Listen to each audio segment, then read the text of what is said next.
फौजी की जिंदगी एक संघर्ष है, एक त्याग है। और ऐसा नहीं कि ये संघर्ष और त्याग तभी तक रहता है जब तक वो फौज में रहे, बल्कि ये संघर्ष, ये त्याग समय के साथ साथ उसके रिटायरमेंट तक भी जारी रहता है। हम बात कर रहे हैं उन रिटायर्ड फौजियों के बारे में जिन्हें सरहद पर एडजस्ट करने के बाद समाज में एडजस्ट करना एक जंग जैसा ही है, जिन्हें समाज शाबाशी तो देता है लेकिन साथ नहीं देता।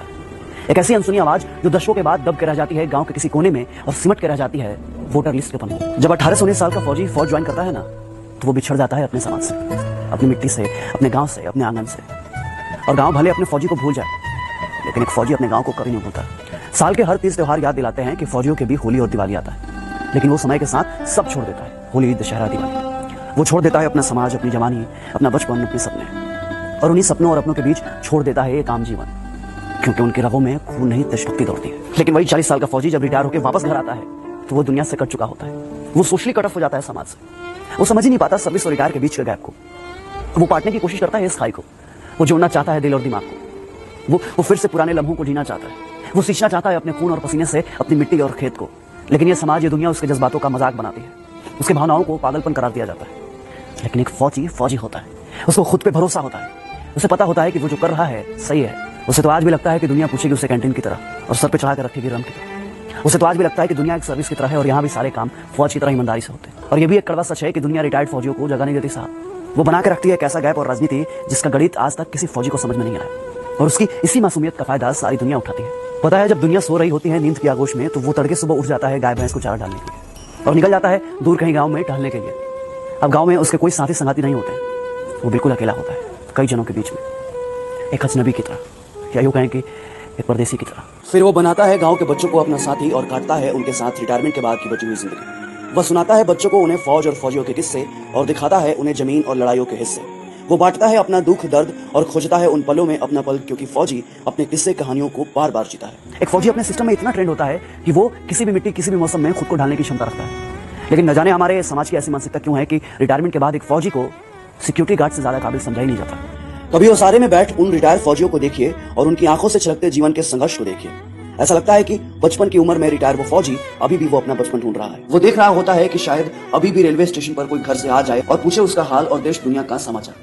लेकिन सच्चाई भी है ये दोस्त कि रिटायरमेंट के साथ ही दुनिया की इंसानियत भी रिटायर हो जाती है। जब तक वो बैरक में रहता है तब तक उससे किसी को कोई दिक्कत नहीं होता, लेकिन फौजी जैसे रिटायरमेंट के बाद वापस घर आता है तो कभी कभी उसके खुद के बच्चे भी डांट देते हैं कि क्या पापा सुबह सुबह खटर पटर क्यों करते रहते हैं, अगर आपको नींद नहीं आती तो हमारी नींद क्यों खराब करते हैं। अब उन्हें कौन समझाए कि तुम्हें अच्छी नींद आ जाए, इसी चक्कर में मेरी आती हुई नींद भी चली जाती है। फिर मैं इस कोशिश में कामयाब हो जाता हूँ कि तुम्हें मेरी परेशानियों का एहसास नहीं है।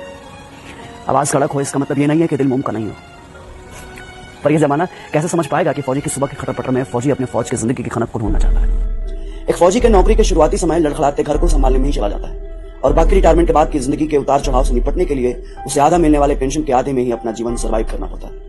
बाहुबलियों के जोर जबरदस्ती और कोर्ट कचहरी के चक्कर लगाते उन फौजियों की कहानियां ये चीख चीख कर कहती है कि सादगी और ईमानदारी के नाम पर फौजियों के साथ कितना छल हुआ है। अनुशासन में स्थिर रहने वाले फौजी जब घर आते हैं तो वो शायद ये भूल जाते हैं कि जमाने की रफ्तार में लोगों की टेंडेंसी में कितना बदलाव आ गया है, और इसलिए परेड में लेफ्ट राइट करने वाले फौजी भाई लोग किसी भी गलत चीज के साथ लेफ्ट राइट नहीं कर पाते, और शायद इसलिए समाज उन्हें पागल कहता है।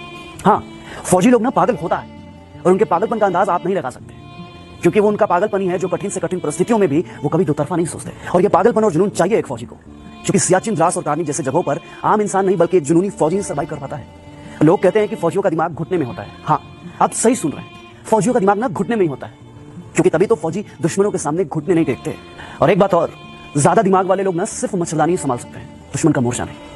फौजियों के पास दिमाग नहीं होता, तभी तो वो -30 डिग्री सेल्सियस पर भी प्लस माइनस नहीं सोचते। एसी में रहकर जैसलमेर की गर्मी आप नहीं समझ पाएंगे साहब, और आप दिमाग की बात करते हैं। फौजी की जिंदगी में अनुशासन, ईमानदारी और अपने खून पसीने की कमाई का आत्मसम्मान उसके अंदर कूट कूट कर भरा होता है।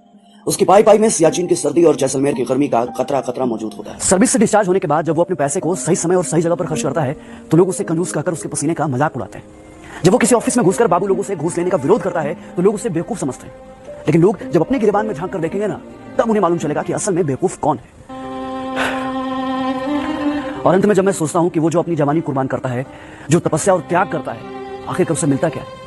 बस थोड़ा सा रिस्पेक्ट और थोड़ी सी पेंशन, जिसे पाने के लिए वो बैंक की लाइन में घंटों खड़ा होता है सुध बुध खोकर। वो एक सर्विसमैन का कोटा, वो कैंटीन की बातें जहां वो 4 पैसे बचाने के लिए पूरे दिन एक पैर पर खड़ा होता है। वो ट्रेन के दरवाजे के बगल में खड़ा वेटिंग लिस्ट वाला फौजी, जिसका फोटो जनता तो खूब शेयर करती है, लेकिन कोई उसके साथ सीट शेयर नहीं करता।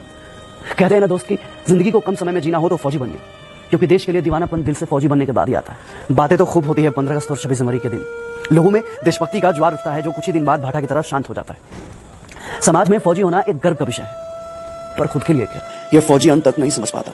फौजी न सब समझने की कोशिश करते हैं, लेकिन यह समाज उनको कब समझेगा? कब समझेंगे लोग उनकी भावनाओं को, उनके जज्बातों को, उनके द्वारा किए गए उनके जीवन में त्याग और तपस्या को? अब समझेंगे उनकी मेहनत को, उनकी ईमानदारी को? क्या उसकी कारगिल और कुपवाड़ा की कहानियां सिर्फ कहानियां बनकर रह जाएंगी? एक फौजी के लिए फौज और जिंदगी दोनों एक ही बात है, फिर समाज के लिए फौज और फौजी दो अलग अलग हैं, ऐसा क्यों? क्या समाज में फौजी की शून्यता है, या फिर फौजी समाज का हिस्सा ही नहीं है? फिर क्यों समाज में रिटायर्ड फौजियों के लिए जज्बातों की शून्यता है?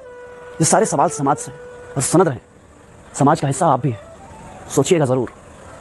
जय हिंद, जय भारत।